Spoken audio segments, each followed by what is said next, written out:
Chapter 7 से एक ही topic है हमारा, और ये भी बहुत ही इम्पोर्टेंट टॉपिक है, इसके आने के चांसेस भी 100% है। एक ये हो गया, इधर चैप्टर 10 से जो है दो टॉपिक मैक्सवेल रेशन और TDS, इनमें 3 ये हो गए, इनमें से 2 तो आएंगे लॉन्ग क्वेश्चन में। तो अब देखते क्या होता है। तो कार्नोट साइकिल होता है ना, तो ये सादी कार्नोट साइंटिस्ट था, उसने 1824 में दिया, प्रपोज किया। उसने 2 प्रोसेस यूज़ किए थे, आइसोथर्मल और एडियाबैटिक प्रोसेस, ठीक है। तो इनकी बिना पे उसने दिया। अब देखते हैं कार्नोट इंजन क्या होता है। ऐसा इंजन जो रिवर्सिबल प्रोसेस पे चलता है और मैक्सिमम एफिशिएंसी देता है, ठीक है। ये आइडियल इंजन होता है।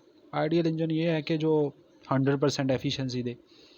लेकिन अब देखिए, कोई भी बंदा 100% एफिशिएंट नहीं हो सकता, उसमें कोई ना कोई कमी होगी। ज़रूरी नहीं है कि वो 100% कोई भी बंदा एफिशिएंट नहीं होता। अब देखते हैं कार्नोट साइकिल क्या होता है। तो जो कार्नोट इंजन जो है जिस साइकिल पे अमल करता है ना, the operating cycle of Carnot engine, उसको कहते हैं कार्नोट साइकिल। अब आगे देखते हैं प्रोसेस। तो जब प्रोसेस स्टार्ट होता है ना, तो जो आपका सिस्टम है वो लो रेजरवायर के साथ थर्मोडायनामिक इक्विलिब्रियम में होता है, ठीक है, इक्विलिब्रियम स्टेट में होता है। तो जब पहला प्रोसेस होता है, पहला स्टेप जो होता है वो एडियाबैटिक रिवर्सिबल प्रोसेस होता है। ये देखें, यहाँ से 1 से चलेगा और यहाँ से 2 तक जाएगा। ये जो मैंने लिखा हुआ है ना TL और TH, नीचे TL हो, तो इससे मुराद है, या यहाँ पे जो TL है ना वो आपका लो टेम्परेचर रेजरवायर है, और TH जो है आपका हाई टेम्परेचर रेजरवायर है, ठीक है। यहाँ से 1 से 2 तक जाएगा, एडियाबैटिक आइसोथर्मल प्रोसेस होगा आपका। तो क्या होगा, टेम्परेचर आपका लोअर से हाई जाएगा। इसको लाइन 1 2 से रिप्रेजेंट किया है।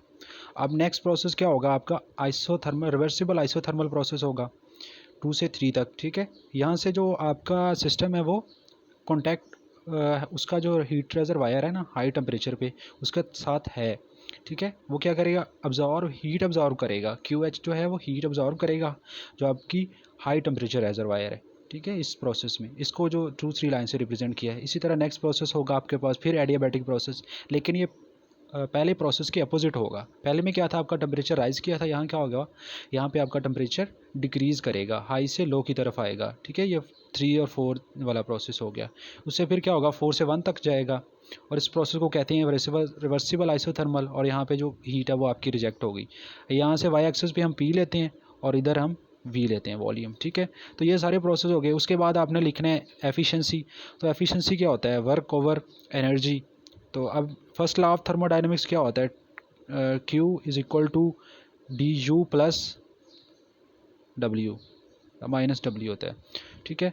तो यहाँ से देखें DU जो है ना आपका डेल्टा U, ये 0 हो जाएगा आपका। तो अब यहाँ पे जो रिलेशन आ रहा है ना एफिशिएंसी के लिए, मैंने सिंपल करके लिख दिया है, 1 माइनस QL ओवर QH। असल में ये जो 1 आ रहा है ना ऊपर, ये था असल में QH minus QL over QH, ठीक है। ये ऊपर वाला जो था वो वर्क होता है। यहाँ पे ये जो डेल U होता है ना फर्स्ट लॉ में, वो 0 हो जाता है, और वो इसी तरह फिर ये हमारे पास रिलेशन आता है। अब आइसोथर्मल प्रोसेस के लिए क्या होता है, हमने पढ़ा है कि जो Q है ना, हीट है, वो अब डायरेक्टली प्रोपोर्शनल है टेम्परेचर के। तो हम क्या करेंगे, सिंपल जहाँ पे जो Q है ना उसको रिप्लेस कर देंगे टेम्परेचर के साथ। तो ये आपके पास एफिशिएंसी आ गई है इसकी। तो 100% एफिशिएंसी कह रहे हैं कब होगी, जब आपका TL टेम्परेचर जब 0 हो जाएगा, तो ये फैक्टर आपका 0 हो जाएगा। तो इससे मतलब है आपकी जो 100% एफिशिएंसी आ जाएगी। लेकिन अभी तक ऐसा कोई भी इंजन इन्वेंट नहीं हुआ। उसके बाद डेफिनेशन लिख दें कार्नोट थ्योरम की। कार्नोट थ्योरम ये कहता है कि कोई भी ऐसा इंजन अभी नहीं है, no engine can be more efficient than Carnot engine. मतलब कोई भी एफिशिएंट इंजन नहीं हो सकता कार्नोट से, that operate between the same 2 temperature, जो 2 सेम टेम्परेचर के दरमियान ऑपरेट होता हो।